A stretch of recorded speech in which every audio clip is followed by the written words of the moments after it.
era digital saat ini, tantangan pendidikan tidak hanya tentang akses teknologi, tetapi juga tentang bagaimana memastikan kualitas pembelajaran tetap terjaga. Salah satu tantangan terbesar yang dihadapi pendidikan Indonesia adalah learning loss, khususnya pada literasi membaca, matematika, dan sains.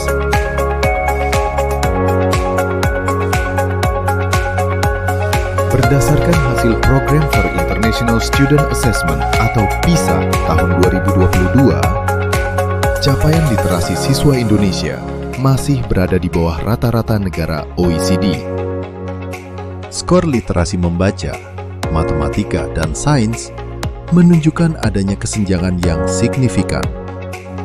Kondisi ini diperkuat oleh laporan UNESCO yang menunjukkan bahwa kualitas pembelajaran di sekolah masih menghadapi berbagai tantangan. Mulai dari kesiapan guru, hingga keterbatasan sistem asesmen yang adaptif dan berbasis teknologi. Model asesmen konvensional cenderung berfokus pada hasil akhir, tanpa memberikan umpan balik yang berkelanjutan dan bermakna bagi siswa. Akibatnya, proses pemulihan learning loss belum berjalan secara optimal.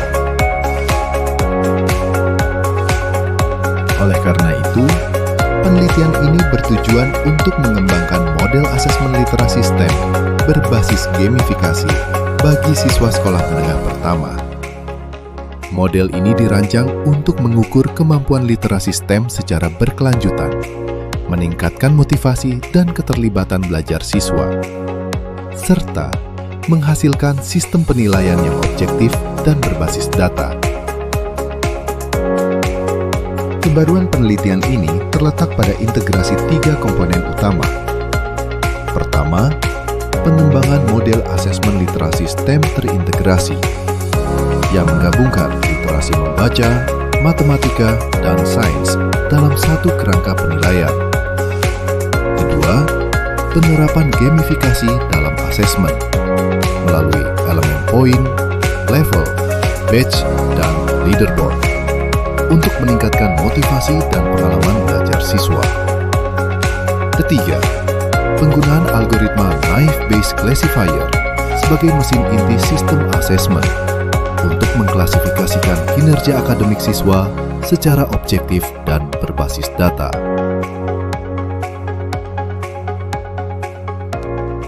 Penelitian ini menggunakan pendekatan research and development dengan adaptasi model research, development, and diffusion. Tahapan penelitian meliputi analisis kebutuhan, perancangan model, pengembangan sistem asesmen, serta validasi dan evaluasi. Hasil penelitian menunjukkan adanya urgensi pengembangan asesmen literasi berbasis teknologi. Ditemukan pula perbedaan kesiapan guru yang signifikan berdasarkan wilayah, jenis sekolah, usia, dan pengalaman mengajar. Model asesmen yang dikembangkan telah melalui validasi pakar dengan tingkat validitas tinggi. Pengujian sistem menunjukkan kinerja klasifikasi yang baik dengan tingkat akurasi yang tinggi serta respon pengguna yang positif. Luaran utama penelitian ini berupa artikel ilmiah internasional bereputasi, terindeks Scopus Q3. Secara keseluruhan, model asesmen literasi STEM berbasis gamifikasi menawarkan solusi inovatif dalam mendukung pemulihan learning loss. Model ini diharapkan dapat menjadi dasar implementasi asesmen yang adaptif, berkelanjutan, dan relevan dengan kebutuhan pembelajaran di era digital.